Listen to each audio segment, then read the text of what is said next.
Fans ಎಲ್ಲ cinema ನೋಡಿದ್ರಿ, cinema review ಎಲ್ಲರಿಗೂ ಗೊತ್ತಿರೋಂಥದ್ದು ಹೇಗಿದೆ ಅಂತೇಳಿ. ನೀವು ನಿನ್ನೆ ಮಾತಾಡುವಾಗ ಹೇಳ್ತೀವಿ ನಾನು ಇನ್ನೂ ಸಿನಿಮಾ ನೋಡಿಲ್ಲ, ಸ್ವಲ್ಪ ನೋಡಿದ್ದೀನಿ ಅಂತೇಳಿ. ಬಟ್ ಇವತ್ತು ಫ್ಯಾನ್ಸ್ ಜೊತೆ ಕೂತ್ಕೊಂಡು ಸಿನಿಮಾ ನೋಡಿಲ್ಲ ಅಂದರೆ ನಾನು ಹೇಳಿದ್ದು ಎಡಿಟಿಂಗಲ್ಲೆಲ್ಲ ಕೂತಾಗ ನಾವು ನೋಡಿದ್ದೀವಿ. ಫಸ್ಟ್ ಕಾಪಿ ಬಂದಮೇಲೆ ನೋಡಿರಲಿಲ್ಲ ನನಗೆ. ಫಸ್ಟ್ ಬೇಸಿಕ್ಲಿ ಬಿಕಾಸ್ ಆ ಫಸ್ಟು ಟೈಟಲ್ ಕಾರ್ಡ್ ಬರುತ್ತಲ್ಲ ನಮ್ಮ ತಾಯಿದು, ನನಗೆ ಅದು ನೋಡೋ ಶಕ್ತಿ ಇರಲಿಲ್ಲ. ಬಟ್ ಇವತ್ತು ಬಿಡಪ್ಪ, ನನ್ನ ಫ್ರೀಯಾಗಿ ನಾನು ಮಾತಾಡ್ತೀನಿ, ಅಲ್ಲಿ ನೋಡು ಇಲ್ಲಿ ನೋಡು ಅಂದ್ರೆ ಹಿಂಗೆ ಅದು. ಬಟ್ ಇವತ್ತು ನೋಡಿದೆ ಸರ್, ಇವತ್ತು ನೋಡಿದ್ದು ಖುಷಿ ಆಯಿತು. ನನ್ನ ನರ್ತಕಿಗೆ ಐ ಥಿಂಕ್ ವಿಲನ್ನಿಗೆ ಬಂದಿದ್ದೆ ನಾನು, ಅಂದರೆ ಸಿನಿಮಾ ನೋಡೋಕ್ಕಲ್ಲ, ಇಲ್ಲಿದ್ದೆ. ತುಂಬ ವರ್ಷ ಆದಮೇಲೆ ಒಂದು ಥಿಯೇಟ್ರಲ್ಲಿ ಈ ಥರ ನರ್ತಕಿಯಲ್ಲಿ ಕೂತ್ಕೊಂಡು ನೋಡಿದ್ದು. And I am very happy. And crowd ಕೂಡ ಭಾಳ ಪೀಸ್ಫುಲ್ಲಾಗಿ ಬಿಹೇವ್ ಮಾಡಿದ್ರು, ತುಂಬ ಚೆನ್ನಾಗಿತ್ತು. ಆ್ಯಂಡ್ ನೀವುಗಳಿದ್ರಿ ಅನ್ಕೋತೀನಿ. Thank you. ಸರ್, ಇನ್ನು ಕನ್ನಡದಲ್ಲಿ ರೆಸ್ಪಾನ್ಸ್ ಹೇಗಿದೆ ಅಂತ ನೀವು ನೋಡಿದ್ರಿ. ಆ್ಯಂಡ್ ಇತ್ತೀಚೆಗೆ ರಿಲೀಸ್ ಆಗಿರುವಂತಹ ಸಿನಿಮಾದಲ್ಲಿ ಮ್ಯಾಕ್ಸ್ ಟಾಪ್ 1 ಇದೆ ಅನ್ನುವಂಥ ಮಾತುಗಳು ಕೂಡ ಕೇಳಿ ಬರ್ತಾ ಇದೆ. ತಮಿಳು ತೆಲುಗಲ್ಲಿ ರೆಸ್ಪಾನ್ಸ್ ಹೇಗಿದೆ, ಹಾಗೆ ಮಲಯಾಳಂಗೆ ಡಬ್ ಆಗುವಂತಹ ಯೋಚನೆ ಏನಾದರೂ ಇದೆಯಾ ಅಂತ? ಬಿಕಾಸ್ ನಿಮ್ಮ ವೈಫ್ ಮಲಯಾಳ ಮಾತಾಡ್ತಾರೆ, ನೀವು ಕೂಡ ಟ್ರೈ ಮಾಡ್ತಾ ಇದ್ರೆ ಅನ್ನೋ ಮಾಹಿತಿ ಇದೆ. ನಿಮ್ಮ ಪ್ರಶ್ನೆ ನನ್ನ ವೈಫ್ ಮಲಯಾಳಂ ಮಾತಾಡ್ತಾಳಂತನ ಯಾವ ಥರ? 2 ಕ್ವಶನ್ ತಗೊಂಡೆ ಸರ್ ನಾನು. ಇಲ್ಲ, ತುಂಬ ಹೇಳಿದ್ರೆ ನನಗೆ ಕನ್ಫ್ಯೂಸ್ ಆಗೋಯ್ತು. ಈಗ ಪ್ರಶ್ನೆ ಯಾವುದು? ಅದನ್ನೇ ತಗೊಳ್ಳಿ ಸರ್.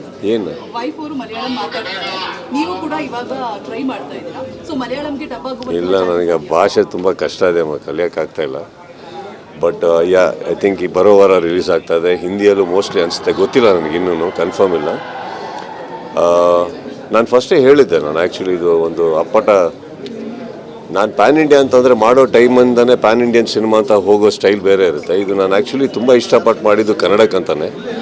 ಬಟ್ ಒಂದ್ಸತಿ ನಿಮಗೆ ಒಂದು ಮಾರ್ಕೆಟ್ ಅಂತ ಕ್ರಿಯೇಟ್ ಆದಾಗ ಎಲ್ಲ ಭಾಷೆಯಲ್ಲೂ ಹೋಗುತ್ತೆ.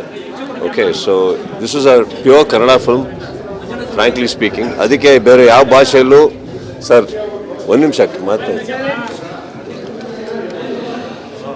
ಬೇರೆ ಯಾವ ಭಾಷೆಯಲ್ಲೂ ಆ್ಯಕ್ಚುಲಿ ನಾನು ಡಬ್ ಮಾಡಿಲ್ಲ, ನನ್ನ ವಾಯ್ಸ್ ಇಲ್ಲ. ಆ್ಯಕ್ಚುಲಿ ಪ್ಯಾನ್ ಇಂಡಿಯನ್ ಸಿನಿಮಾ ಅಂತ ನಾವು ಹೋದಾಗ ಹೋಗೋ ರೀತಿ ಬೇರೆ ಇರುತ್ತೆ, ನಾವೇ ಎಲ್ಲದಕ್ಕೂ ವಾಯ್ಸ್ ಕೊಟ್ಟಿರ್ತೀವಿ. But very nicely I am very happy that ತಮಿಳಲ್ಲಿ ತುಂಬಾ ಚೆನ್ನಾಗಿ ಹೋಗ್ತಾ ಇದೆ. ಆ್ಯಂಡ್ ತುಂಬ ದೊಡ್ಡವರು ನೋಡಿದ್ದಾರೆ. ನಾಳೆ ಇಡೀ ಡೈರೆಕ್ಟರ್ ಅಸೋಸಿಯೇಷನ್ಸ್ ನೋಡ್ತಾ ಇದೆ. ದೊಡ್ಡ ವ್ಯಕ್ತಿಗಳದೆಲ್ಲ ಫೋನ್ಗಳು ಬಂದಿದೆ. ಹೆಸರು ಏನು ಅಂತ ಕೇಳೋಕ್ಕೆ ಹೋಗ್ಬಿಡಿ, ಅವ್ರದ್ದೇ ಟ್ವೀಟ್ಗಳು ಬರ್ತಾವೆ. ಆಮೇಲೆ ನೋಡಿ, ತುಂಬ ಖುಷಿಯಾಗಿದೆ. Very big actors who we have got inspired from and all have seen the films. I am very very happy that ತುಂಬ ಒಳ್ಳೆ ರೆಸ್ಪಾನ್ಸ್ ಕೊಟ್ಟಿದ್ದಾರೆ. ಆ್ಯಂಡ್ ಅಫ್ಕೋರ್ಸ್ ಇದು ಒಂದು ಸಿನಿಮಾ ಅಂತಲ್ಲ, ಅವ್ರಿಗೆ ಏನೋ ಖುಷಿ ಕೊಟ್ಟಿದೆ ಈ ಸಿನಿಮಾ. ಸೊ ಅದಕ್ಕೋಸ್ಕರ ಎಲ್ಲರೂ ಇಷ್ಟಪಡ್ತಿದ್ದಾರೆ. And I am very happy for that. 7 days cinema release ಕರೆ ಬರ್ತಾ ಇದೆ ಅಂತ ನೀವು ಈಗ ಹೇಳಿದ್ರಿ. ರಾಜಮೌಳಿ ಅವರು ಟ್ವೀಟ್ ಮಾಡಿದ್ದಾರೆ ಈ ಹಿಂದೆ, ಅದ್ರ ಬಗ್ಗೆ ಸಂತಸ ಕೂಡ ವ್ಯಕ್ತಪಡಿಸಿದ್ರಿ ನೀವು. ಆ್ಯಂಡ್ ಏನಾಗ್ತಾ ಇದೆ ಅಂತಂದರೆ 2 yearsಗೆ ಒಂದು ಸಿನಿಮಾ ಬರ್ತಾ ಇದೆ, ದೊಡ್ಡ ಸ್ಟಾರ್ಗಳು. ಸೊ ಇದರಿಂದಾಗಿ ಕನ್ನಡ ಇಂಡಸ್ಟ್ರಿಗೆ ಹಿನ್ನಡೆ ಆಗುತ್ತಾ ಅಂತ ಹೇಳ್ಬಿಟ್ಟು ಕನ್ನಡ ಚಿತ್ರರಂಗಕ್ಕೆ ಒಂದು ಉದ್ಧಾರ ಆಗ್ಬೇಕಾದ್ರೆ ಏನು ನಡಿಬೇಕು ಅಂತ ನಿನ್ನೆ ಪ್ರೆಸ್ ಮೀಟಲ್ಲಿ ತುಂಬ ಚೆನ್ನಾಗಿ ಹೇಳಿದ್ದೀನಿ. ಫಸ್ಟ್ ಅದನ್ನು ಫಾಲೋ ಮಾಡೋಣ. ಒಬ್ರಿಗೊಬ್ರು ತಂದಿಡೋದಾಗಲಿ, ಯಾರಿಗೋ ಟಾಂಟ್ ಕೊಟ್ರು ಅನ್ನೋದಾಗಲಿ, ಆ್ಯಂಡ್ ಅದೆಲ್ಲ ನಿಂತರೆ ಫಸ್ಟು ಇಂಡಸ್ಟ್ರಿಗೆ ಒಂದು ಒಳ್ಳೆ ಭವಿಷ್ಯ ಅಲ್ಲಿಂದ ಸ್ಟಾರ್ಟ್ ಆಗುತ್ತವ. ಆಮೇಲೆ ಸ್ಟಾರ್ಸ್ಗಳು 2 ವರ್ಷ ಸಿನಿಮಾ ಮಾಡಬೇಕು ಅಂತ ಯಾರೂ ಅಂದ್ಕೊಂಡಿಲ್ಲ. ಅದು ಯಾಕೆ ಆ ಥರ ಬೈಗಳ ಥರ ಬರ್ತಾ ಇದೆ ಗೊತ್ತಿಲ್ಲ. But I am not, we are trying. But ಏನೂ ಮಾಡೋಕ್ಕಾಗ್ತಲ್ಲ. Will definitely do our best.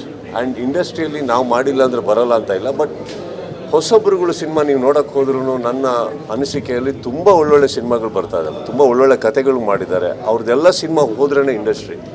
ಬರೀ 2-3 ಸ್ಟಾರ್ಸ್ದು ಸಿನಿಮಾ ಬಂದರೆ ಮಾತ್ರ ಅಲ್ಲ. I think everybody's film has, everybody ಅಂದರೆ ಅಟ್ಲೀಸ್ಟ್ ದ ಗುಡ್ ಒನ್ಸ್.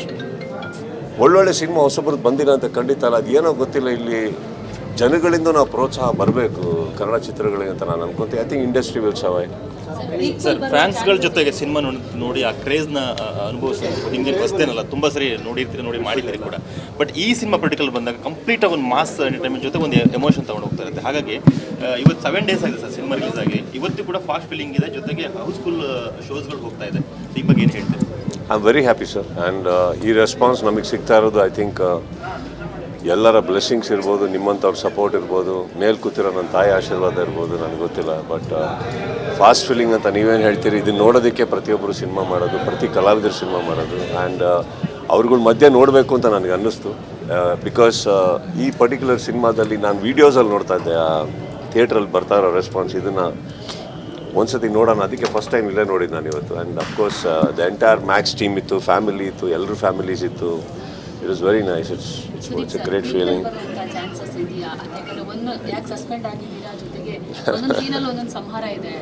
ನೀವು ಇದನ್ನು ಕೇಳ್ತಾ ಇರೋದೇ ನನಗೆ ಖುಷಿ ಆಗೋದು. ಅಟ್ಲೀಸ್ಟ್ ನಿಮಗೆ ಸಿನಿಮಾ ಇಷ್ಟ ಆಗಿದೆ ಅಂತ ಅರ್ಥ. ಅಂಥ ಒಂದು ಕತೆ ಪ್ರಯತ್ನದಲ್ಲಿ ಡೈರೆಕ್ಟರ್ 100% ಇರ್ತಾರೆ. ಇವಾಗ ಅವರೇನು ಸುಮ್ಮನೆ ಕೂತ್ಕೊಳ್ಳಲ್ಲ ಸರ್, ಅವರು ಇರ್ತಾರೆ. ಸೊ ಬರೀತಾರೆ ಅಂತ ಅಂದ್ಕೊಳ್ಳೋಣ. ಅರೆ ಈಗ ಒಬ್ಬ ನಿರ್ದೇಶಕ ಅವರು ಮ್ಯಾಕ್ಸ್ ಮಾಡೋಕ್ಕಿಂತ ಮುಂಚೆ ಅವ್ರನ್ನ ಇಷ್ಟಪಟ್ಟು ಸಿನಿಮಾ ಮಾಡೋಕ್ಕೆ ಹೋದವ್ ನಾನು. ಅವಾಗಲೇ ನಂಬಿದ್ದೀನಿ. ಈಗ ಮಾಡೋದಲ್ಲೇ ಇರ್ತೀವ ಹೇಳಿ. I have believed him long back, even before we started the shoot. So believing for a prequel or a sequel goes out of the way. I will do it. Sir, Priya madam second time ಈ ಥಿಯೇಟ್ರಿಗೆ ಬಂದು ಮತ್ತೆ ನಿಮ್ಮ ಜೊತೆ ಕೂತ್ಕೊಂಡು cinema ನೋಡಿದ್ರು. So ಅವ್ರು ಎಷ್ಟು ಖುಷಿಯಾಗಿದ್ರು? ಖುಷಿ ಆಗಿದ್ದಕ್ಕೆ ಸೆಕೆಂಡ್ ಟೈಮ್ ಬಂದಿದ್ದು. ಸಾರಿ ಸರ್, ಈಗ ಮಗಳು ಸಿನಿಮಾ ನೋಡಿದಾಗ ಹೊಗಳಲ್ಲ ಅಂತ ಹೇಳಿದ್ರಿ ನೀವು, ಕ್ರಿಟಿಕ್ಸೇ ಜಾಸ್ತಿ ಕೊಡೋದು ಅಂತ. ಈ ಸಿನಿಮಾದಲ್ಲಿ ಯಾವುದಾದ್ರೂ ಆ ಥರ ಪ್ರಯತ್ನ ಆಯಿತು ಸರ್? ಇಲ್ಲ, ಹೊಗಳ ಅಂತ ಹೇಳಿನಮ್ಮ. ಯಾವುದಕ್ಕೆ ಹೊಗಳಬಾರ್ದು, ಅದಕ್ಕೆ ಅವ್ರು ಅನಾವಶ್ಯಕ ಅಯ್ಯೋ ಅಪ್ಪನ ಫಿಲ್ಮ್ ಅಂದ್ಕೊಂಡು ಅಷ್ಟೆಲ್ಲ ಮಾತಾಡಲ್ಲ. ಅವರು ಮುಖದ ಮೇಲೆ ಹೇಳ್ತಾರೆ ಚೆನ್ನಾಗಿಲ್ಲ ಅಂದರೆ.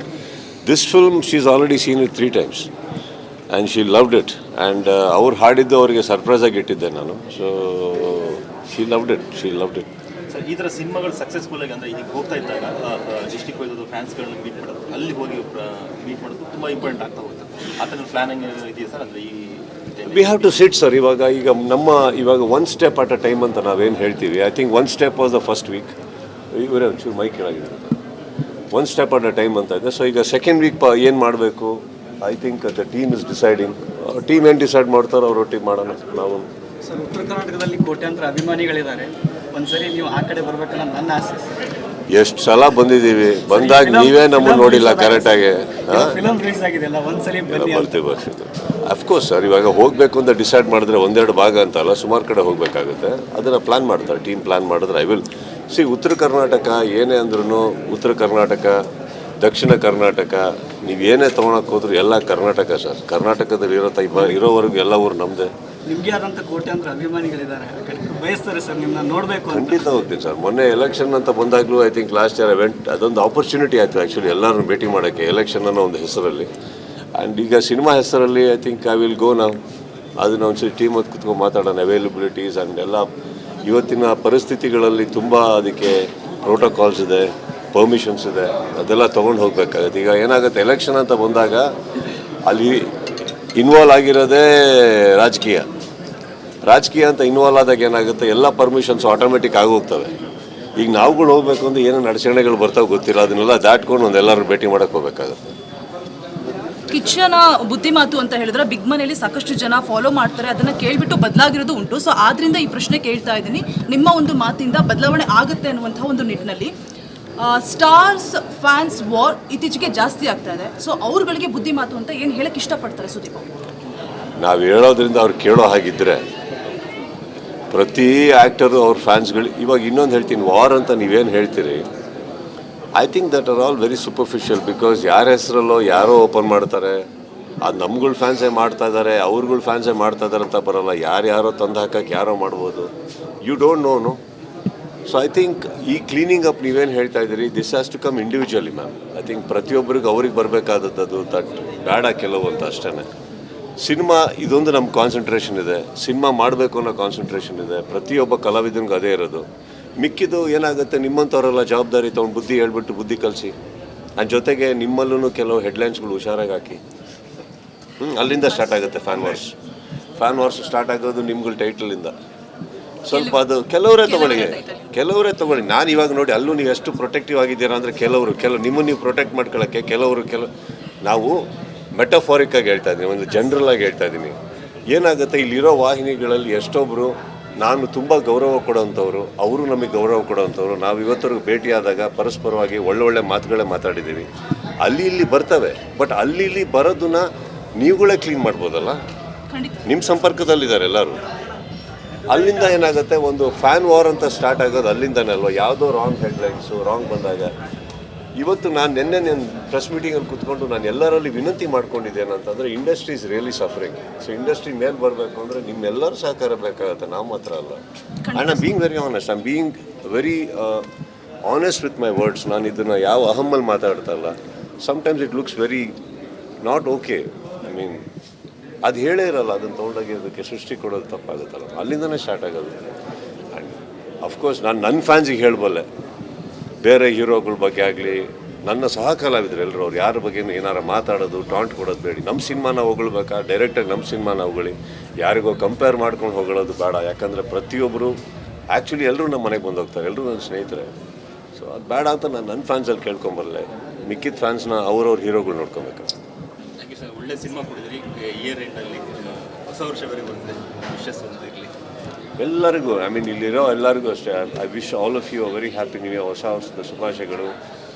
ಆ್ಯಂಡ್ 2025 ನಿಮಗೆಲ್ಲರ ಮುಖಗಳ ಮೇಲೆ ಒಳ್ಳೆ ನಗು ತರೋಕ್ಕೆ ಸಾಕಷ್ಟು ಕಾರಣಗಳು ಸಿಗಲಿ ಅಂತ ಹೇಳ್ಕೊತೀನಿ. ಆ್ಯಂಡ್ ಎಲ್ಲರಲ್ಲೂ ಕೇಳ್ಕೊಳ್ಳೋದಷ್ಟೇ, ಕನ್ನಡ ಸಿನಿಮಾ ಉಳಿಬೇಕು ಅಂದರೆ ಪ್ರತಿಯೊಬ್ಬರು ಅಟ್ಲೀಸ್ಟ್ ಒಳ್ಳೆ ಸಿನಿಮಾಗಳನ್ನು ಥಿಯೇಟ್ರಿಗೆ ಬಂದು ಪ್ರೋತ್ಸಾಹ ಕೊಡಿ. ಪ್ರತಿಯೊಬ್ಬರು ಹೊಸ ಕಲಾವಿದರಿಗೂ ತುಂಬ. ಆ್ಯಂಡ್ ಅವರೆಲ್ಲ ಹೊಸ ಪ್ರತಿಭೆಗಳು ನಮ್ಮ ಕನ್ನಡದವರು, ಅವರಿಗೆ ಕನ್ನಡ ಬಿಟ್ಟರೆ ಬೇರೆ ಏನೂ ಬರಲ್ಲ. ಸಪೋರ್ಟ್ ಮಾಡಿ ಅಂತ ಕೇಳ್ಬೋದು. ನಿಮ್ಮ ಕೈಯಲ್ಲಿ ನೀವು ಮಾಡಿದಿರಿ ಎಲ್ಲರೂ ಪಾಪ. But as much as possible you also support all of you.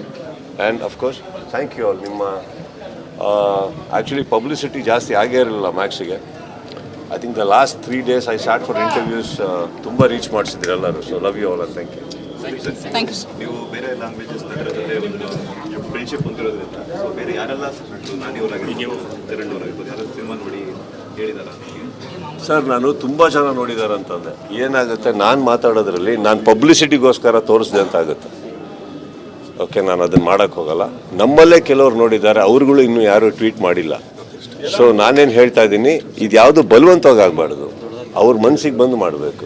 ನನ್ನ ಮನಸ್ಸಿಗೆ ಬಂದಾಗ ಯಾವ್ಯಾವ ಸಿನಿಮಾ ನೋಡಬೇಕು, ಪ್ರೀತಿಯಿಂದ ಹೇಳಬೇಕು, ನಾನು ಹೇಳಬಲ್ಲೆ. ಎಲ್ಲರೂ ಕರೆ ಮಾಡಿದ್ದಾರೆ ಸರ್. ಅಷ್ಟು ಸಂಪರ್ಕ ಅಂತೂ ಎಲ್ಲರೊಟ್ಟಿಗಿದೆ. ಎಲ್ಲರೂ ಕರೆ ಮಾಡಿದ್ದಾರೆ. ಆ್ಯಂಡ್ ನನಗೆ ಬೇಕಾಗಿರೋದು ನನ್ನ ಸಿನಿಮಾ ಇಷ್ಟಪಟ್ಟರು, ಅವರು ಎಲ್ಲರೂ ಶ್ರಮ ಇಷ್ಟಪಟ್ಟರು. That's what I want and I am very happy for that. Thank you sir.